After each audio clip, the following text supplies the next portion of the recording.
పేదవాడి పక్షాన నిలబడతాం, ప్రజా గొంతుకై నినదిస్తాం. వాయిస్ ఆఫ్ వాయిస్లెస్, తెలుగువారి మనస్సాక్షి సాక్షి టీవీ. సాక్షి టీవీ ప్రసారాల కోసం మీ స్థానిక కేబుల్ ఆపరేటర్ను వెంటనే సంప్రదించండి. ప్రధాని నరేంద్ర మోదీ చైనా చేరుకున్నారు. టియాన్జిన్లో ల్యాండ్ అయ్యారు. 7 ఏళ్ల తర్వాత చైనా పర్యటనకు వెళ్లారు ప్రధాని మోదీ. టియాన్జిన్లో జరిగే షాంఘై సహకార సంస్థ శిఖరాగ్ర సదస్సులో ఆయన పాల్గొంటారు. ఆగస్టు 31, సెప్టెంబర్ 1వ తేదీలో ఎస్సీఓ సమ్మిట్ జరగనుంది. ఈ సందర్భంగా ప్రధాని మోదీ, చైనా అధ్యక్షుడు జిన్పింగ్ ద్వైపాక్షిక చర్చలు నిర్వహించనున్నారు.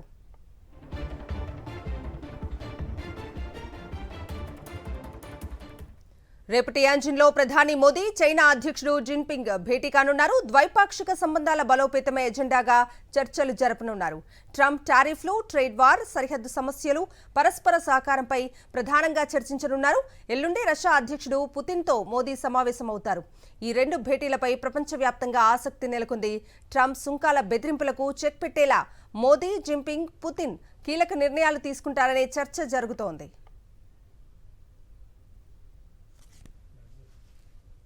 ప్రధాని మోదీ చివరగా 2018లో చైనా వెళ్లారు. 2019లో జిన్పింగ్ భారత్ వచ్చారు. 2020 గాల్వాన్ సైనిక ఘర్షణ అనంతరం ఇరు దేశాల మధ్య దౌత్య సంబంధాలు పూర్తిగా దెబ్బతిన్నాయి.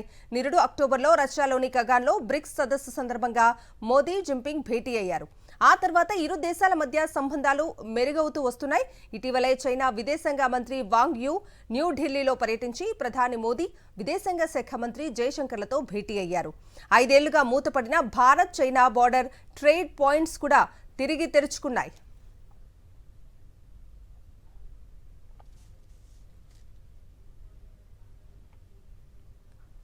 ఈ అంశానికి సంబంధించి పూర్తి అప్డేట్స్ అందించడానికి మా ప్రతినిధి వెంకటేష్ ఢిల్లీ నుంచి లైవ్ లో జాయిన్ అవుతున్నారు.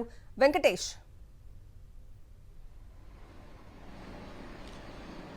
దాదాపు 7 ఏళ్ల తర్వాత ప్రధాని నరేంద్ర మోడీ చైనా పర్యటనకు వెళ్లారు.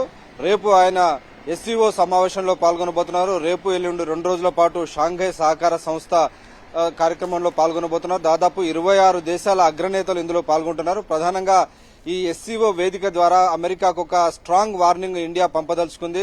ప్రధానంగా ఎడాపెడా సుంకాలతో భారత్లో దాదాపు 50% సుంకాలు అమెరికా విధించినటువంటి నేపథ్యంలో భారత్ తన దౌత్య నీతిని మార్చుకుంది. ఇప్పటివరకు చైనాకు వ్యతిరేకంగా క్వాడ్తో అమెరికాతో కలిసి క్వాడ్ భాగస్వామిగా ఉన్నటువంటి భారత్ ఇప్పుడు క్వాడ్ ను పక్కన పెట్టేసి నేరుగా ఎస్సీఓతో షాంఘై సహకార సంస్థతో జత కలపాలని, ఆ సంబంధాలను బలోపేతం చేసుకోవాలని నిర్ణయించింది. సో ఆ మేరకు ఎస్సీఓలో ఉన్నటువంటి దేశాలు కనుక చూస్తే రష్యా, చైనా, భారత్, దాదాపు ఈ 3 దేశాల్లో ఉన్నటువంటి జనాభా, అలాగే మిగిలినటువంటి దేశాలు ఎస్సీఓలో ఉన్నటువంటి దేశాల జనాభా ప్రపంచంలోనే సగం జనాభా ఈ దేశాల్లో నివసిస్తుంది. సో ఈ దేశాల్లో జరిగేటువంటి ట్రేడ్ గాని ఇతర అంశాలన్నీ కూడా చాలా ప్రపంచాన్ని పూర్తిగా ప్రభావితం చేయబోతున్నాయి. ఒకవైపు అమెరికా సుంకాలతో భారత్ ను బెదిరిస్తున్న వేళ ఈ సంస్థ ద్వారా మరింత మెరుగైనటువంటి ద్వైపాక్షిక సంబంధాలు బలోపేతం చేసుకోవడంతో పాటు వర్తక వాణిజ్యాన్ని ఇంప్రూవ్ చేసుకోవాలనేటువంటి లక్ష్యంతో ప్రధాని నరేంద్ర మోడీ 7 ఏళ్ల తర్వాత చైనాలో పర్యటిస్తున్నారు. రేపు ఆయన చైనా అధ్యక్షుడు జిన్పింగ్ తో భేటీ కాబోతున్నారు. అలాగే రష్యా అధ్యక్షుడు పుతిన్ తో కూడా భేటీ కాబోతున్నారు. సో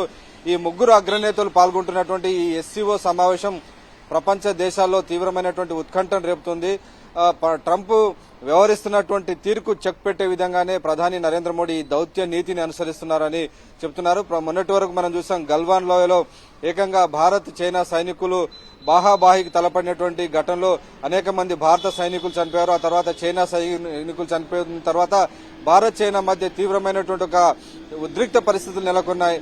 సో ఈ పరిస్థితుల మధ్యలో అకస్మాత్తుగా అమెరికా టారిఫ్లతో భారత్ వెన్నువిరిచేటువంటి ప్రయత్నం చేస్తుండటంతో భారత్ తన ద్వైపాక్షిక సంబంధాలను, తన దౌత్య నీతిని మార్చుకొని ఈరోజు చైనా, రష్యాతో కలిపి ఈ సౌత్ ఏషియాలో ఒక పెద్ద అగ్రగామి దేశంగా అందరూ కలిసి ఉంటే ఖచ్చితంగా శాంతి, సుస్థిరత, అభివృద్ధి సాధ్యమవుతుందనేటువంటి విషయాన్ని ప్రధానమంత్రి నరేంద్ర మోడీ చెప్తున్నారు. నిన్న జపాన్ పర్యటనలో టోక్యోలో కూడా ఆయన ఇదే విషయాన్ని చెప్పారు. భారత్, చైనా కలవడం చాలా ముఖ్యం. ఈ 2 దేశాలు కలిస్తే డెఫినెట్ గా ఈ సౌత్ ఏషియాలో, దక్షిణాసియాలో శాంతి, సుస్థిరత, అభివృద్ధి ఏర్పడుతుంది. సో అభివృద్ధి చెందాలంటే ఖచ్చితంగా ఈ 2 దేశాల మధ్య కలయిక చాలా ఇంపార్టెంట్ అని ప్రధాని నరేంద్ర మోడీ చెప్పారు. అలాగే చైనా అధ్యక్షుడు జిన్పింగ్ ఇచ్చినటువంటి ఆహ్వానం మేరకు ఆయన టియాన్జిన్ కు వెళ్లినటువంటి పరిస్థితి మనం చూస్తున్నాం. సో డెఫినెట్ గా ఈ 2 రోజుల పాటు జరిగేటువంటి సమావేశాలన్నీ ఖచ్చితంగా అమెరికాకు ఒక గట్టి సంకేతాన్ని పంపేటువంటి అవకాశం ఉంది.